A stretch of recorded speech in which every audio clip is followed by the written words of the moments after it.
His Excellency, Mr. President, thank you once again for joining our humble summer school.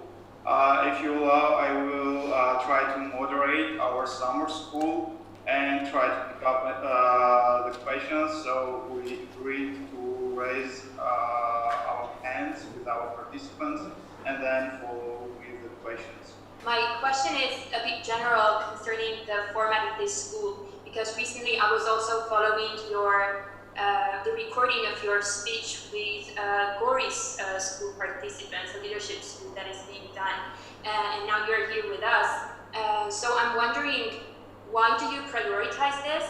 What kind of benefit you see in this? And basically, why is it important for you as a president to spend your time with young people who are focused on the issues of Armenia?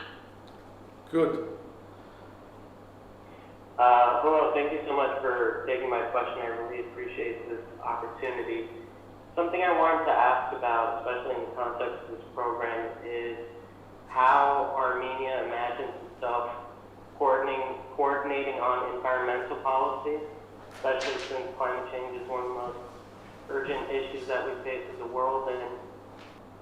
Thank you, Mr. President. Thank you a lot for being here with us. And in the scope of our summer school, I would kindly ask you a question regarding Armenian foreign policy, and I would like you to answer how could you define Armenia's foreign policy? My role as a president of the republic, in a parliamentary republic, of course it's completely different than the presidency when you have presidential republic. And the challenges are clear. Among many challenges, there are challenges of the inertia of political thinking amongst population and institutions of Armenia. By inertia, a lot of them still think that, it's presidency, that means it's in executive power, and of course president can do this or president can do that. Sometimes the expectations are becoming sort of high expectations, and sometimes these high expectations are unrealistic because the constitution and the format of the parliamentary republic doesn't allow president to do it or to execute that, or presidency and the president personally doesn't have the necessary instruments of exercising or fulfilling that expectation. So during the 2 years of presidency here, one of my jobs was also to educate people, to explain to them that they should have realistic expectations from the presidential institute in the parliamentary republic, and sometimes guide them what to expect and what to do. Of course, it doesn't mean that I'm praising here passive relations with the general public or political institutions or parliamentary or extra-parliamentary political parties, not at all. In fact, the presidency here, and I personally, I'm someone that lived a very active life, be that in science or diplomacy. I used to be a diplomat representing Armenia in many countries. If you look at presidential instruments or presidential responsibilities, they looked quite limited. But even with these limited ones, there's huge space that we can utilize, and we utilize some of them in the form of presidential initiatives. Presidential initiatives are things that we have decided that they are priorities for the nation, and I can give you a couple of examples. They don't contradict or they don't clash with what the government is doing, running their own executive programs, but they are like locomotives showing where should we go. And I can give you an example, and one of the examples is a project that was announced a couple of months ago. It's called High Park. High in Armenian means Armenian, and park is park. There is a world-famous museum of genocide in in Yerevan, a museum that takes every visitor back to the horrible and dramatic events that happened 105 years ago. That place on its own is one of the most important places for our nation. But there is around 100 hectares of land around it, and my suggestion or the project is to develop that 100 hectares as a park. And that park should be having several meanings. One of the first meanings is to be a park of remembrance. So it will be consisting, the idea is to make it a park of parks. So the first smaller parks will be the ones that are representing Armenian lost regions in historic Western Armenia or in Ottoman Empire. Regions that were around big cities like Van today or Erzurum and others. So this is the lost history of Armenians, the history that and the towns and the regions that were lost during the genocide.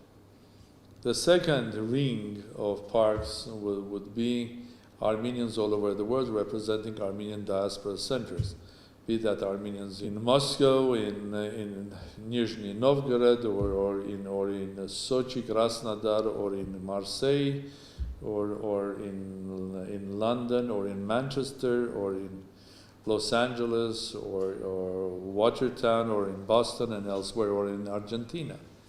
And the third one is Armenia today. So this will be a big group of smaller parks, and each park will have its owner, sort of. If it's, from the first ring, if it's a smaller park of those named after Karin or Erzurum, so these are those Armenians who are descendants, connected to those Armenians who are descendants of that their grandfathers or grandmothers lived in Erzurum region, or Kars region, and they had to run during the genocide. They live somewhere in the world, but they are united because they belong to the same region. So there are unions of those who are from Kars. There are unions that are from Van, so Vanetsiner. So I'm advising them then come together and take care of that park the moment the park is built. So in each park there could be, let's say, 5 or 100 or 1,000 or a couple of thousand trees. So for this union, they will take care of this by organizing gardeners that will come and look after them. And when they come back from Armenia, be that from Los Angeles or New York or Moscow or Paris, they can take their children and grandchildren to that place and show their own garden. So the same is Armenian diasporas. So it will not be difficult for, let's say, for Armenians from Moscow or St. Petersburg to have their smaller parks, and their unions will take care of that park. And again, taking their friends, whoever come to Armenia, not only take them to the museum, but also to take to the park and show that there is a piece of the park that they are responsible for. And the third will be, and I'll be very happy if we will have in the third one, representatives of current Armenia and Artsakh. So for example, Yerevan State University or your university, you can have their smaller park that will be your park, and your professors and students should take care of that. And bring also their ideas or maybe small presence there, be that in a form of a small place to sit and have a chat, or a small monument or something like that. In fact, this is an idea that brings together everybody. So it's an park of Armenian unity. Definitely this is not a park where we will have a lot of restaurants, cafes, and drinking and dancing. There are enough places of Armenia for that, but this will be a proper park, a big one. First of all, the country needs this for its clean air. The Yerevan city, well, more or less the air is clean now because of coronavirus. There are less movement of transport and the air is a bit fresher than it was before. And this comes to question that was raised by Aram, and I'll come back to your question a bit later. But I think the park, a big park on 100 hectares, which is huge, 100 hectares is around 1 million square meters. It will be a park that every evening or day citizens of Yerevan and their guests can visit. It should be a beautiful park. A park that will show that we are maybe a small state, but we are a global nation and we are united. So I take this as an initiative, presidential initiative, to move towards national unity. Every country, every national unity, or every stage of its development, every nation. Doesn't matter who you are, where you live, which nation do you belong to. National unity and our history clearly shows that we have won battles that were not possible to win, but we have won them because we were together. And we can fight coronavirus and any other battle if we are together. And we can fight problems with our neighbors and win that, be that in unfortunate clashes on the borders or on international stage diplomatically if we are united. Unity is not poetic. It can be presented by fantastic poets like Yerishe Charenz and others, but it's practicality, it's absolute necessity. Now, the first question about why it's important for me to have this sort of discussions, because I do consider, although we are a very old nation, but we're also very, very young. Not only because our republic the third republic is only 30 years old, and the first one lived only just a couple of years, and the second one was a part of Soviet Union, and before that for 700 years we didn't have our own state or kingdom. We lost our kingdom a bit more, 100 years ago. So somehow we are a young nation, because this city is young. It's more than 2,800 years old, but it's a very young city. It's young because its current history is around 100 years or more. Unfortunately, we don't have streets that take us back to 500 years or 300 years, even 100 years. But also this is a city that every foreigner coming visiting will see this vibrant energy, and the fact that this city is young. This is one of it. When I compare per excitement of building startups, Armenia is one of the leading countries in the world, because we are a young nation. And I do consider myself as a young president. So my advice to you is never judge or never think who is young or who is old by the number of years that the person has lived. It's all a matter of how young is your soul and how young are you, how young is your brain. If you are ready to learn every day something new, then your brain is young. And there are people that they have lost interest in learning even when they are 20, 25, 30. I don't consider them young. Young are those people who are ready to learn every day, because there's every day something that you can learn, not only at the university, from life, from your friends, from news. If you have this capability of learning. So I want to believe that we are a young nation, because we are somehow trading nation. We lived on the crossroad. We have a nation that had learned to survive. We have gone through huge tragedies and genocide, but we survived. So we are people that we are streetwise politically. So we are there to learn. That's why how on earth one nation like Armenians that are distributed all over the world, we survive and we're successful in America, in Argentina, in Brazil, in France, in Russia, in Lebanon, in Saudi, wherever even in India. Because by our nature we are young. And so I don't even think that I should have these discussions with people like you, with Goris or other universities, because I consider one of the duties of president is also be a teacher. Well, somehow we are lucky that current president was a teacher in his previous life. Teacher meaning I was teaching at Yerevan State University, then other universities in the world, including for a period of time at Cambridge University in UK. So I think teaching means sharing experience, and teaching for me means also learning from you. So staying young, being young as you are. So that's why, first of all, because we are a young nation, and I hope we will stay young forever, and I hope the president, Armեն Սարգսյանն, and the next one will be young presidents, and they will spend their time with younger generation, helping them to basically be successful in their lives. Now, I'm back to Aram's question about the environment. Yeah, that's a very, very important question. I think we can gain so much keeping our country clean and nice and environmentally sound. Because the future, be that in food or tourism, is going to be about Armenia can attract people if they will know, tourists, foreigners will come to Armenia if they will know Armenia is a clean country, is a country that its nature is intact. And this is a country when we understand the value of the world heritage.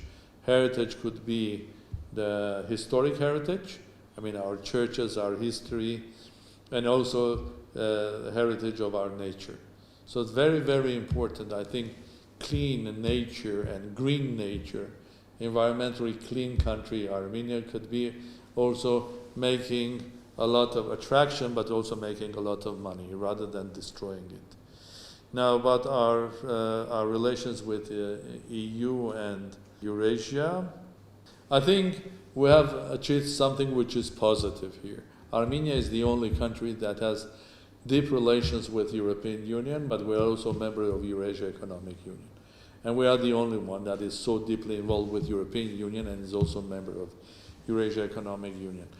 The issue is, will we manage to use this advantage for the benefit of our country, being the bridge of attracting foreigners from Europe or Euro-Atlantic area to use Armenia as a place in order to do business in Eurasia without any customs barriers or any extra tax duties.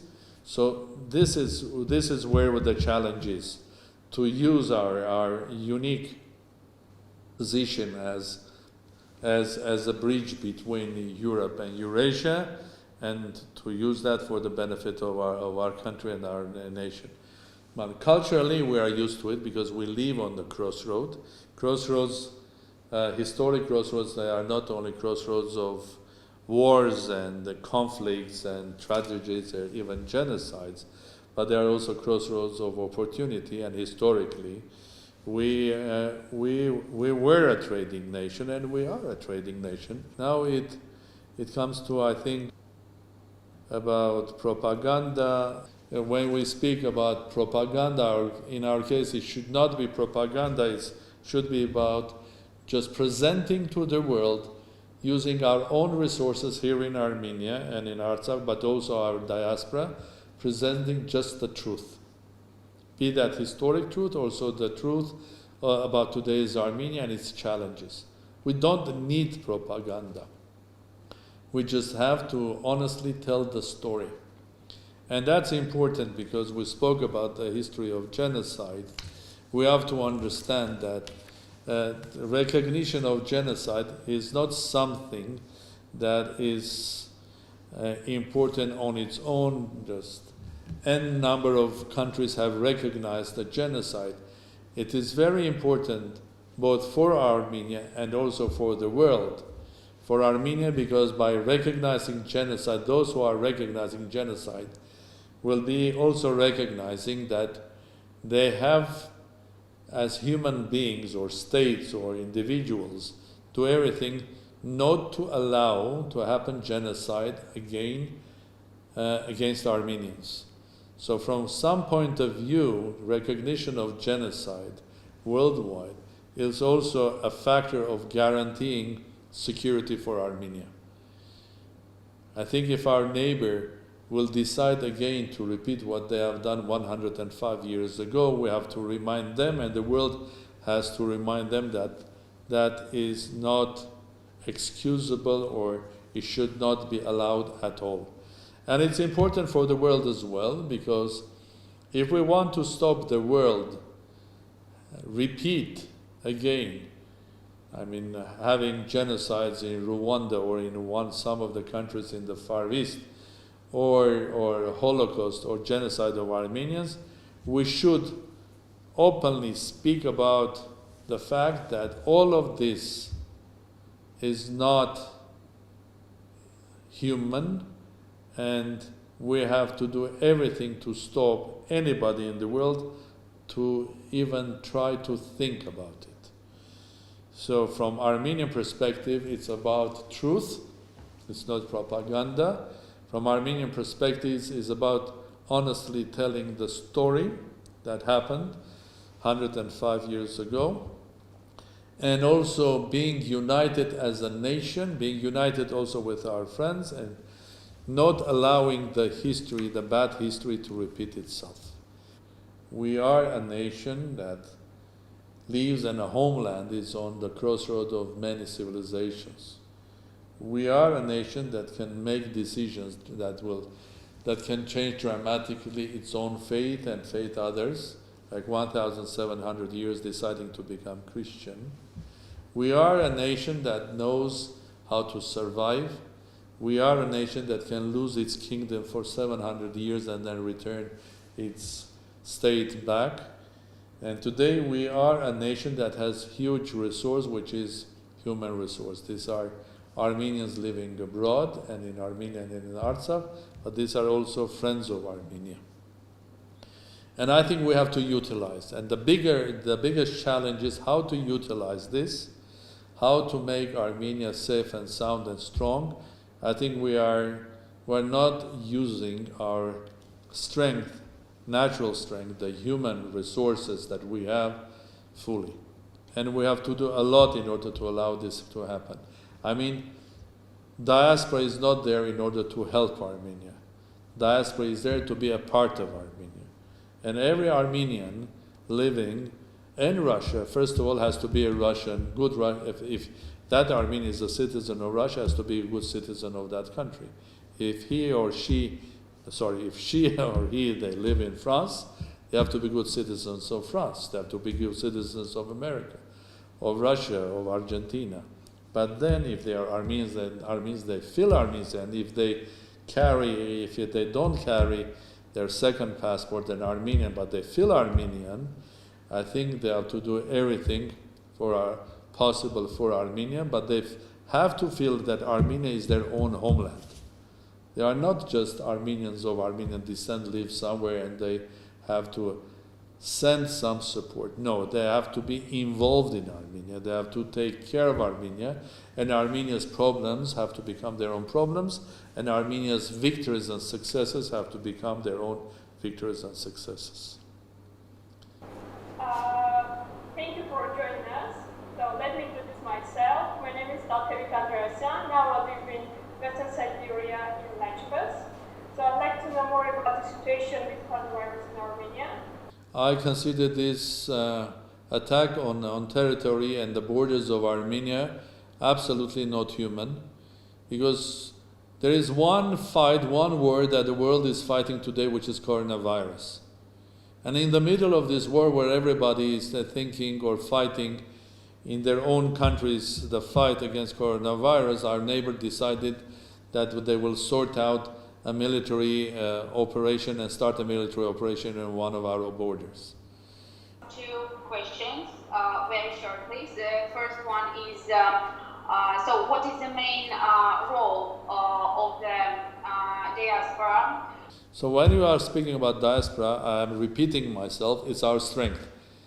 If we don't use our strength, which is our diaspora, our human resource worldwide, we'll look like if a country like Saudi Arabia deciding not to use oil. okay, then it's a desert. Okay? So, if we don't use the full power of Armenians worldwide, then we'll look like Saudi Arabia not using their full power of their oil. So my suggestion is we should learn how to, both in Armenia and in Artsakh in diaspora. Now about leaving generations far from Armenia, being an Armenian sits somewhere inside. And there are two points that I would like to make here. It's very important for any human to define who you really are. Belonging to something is very important, especially now in 21st century when individual power becomes important and people are free. Defining who you are for your individual purposes is very, very important. And you go through your heritage, you find out who you are. And Armenian heritage can give hundreds and thousands of reasons for you, each of you, for anybody to be proud of it. That brings me to second point. I don't know people in this world that like to associate themselves with failure. Everybody wants to associate themselves with success, with victory. So that's very important, to make being an Armenian a success, and to have a successful, strong country, and a successful and united diaspora. Then every young person, and no matter where they live, do they speak Armenian or not, do they belong to a local Armenian community or not, will find that belonging to this nation is a privilege, and they would like to be there. We are Armenians, and there's a big strength in it. And I believe that uniting all of us together will make us very, very powerful. Thank you.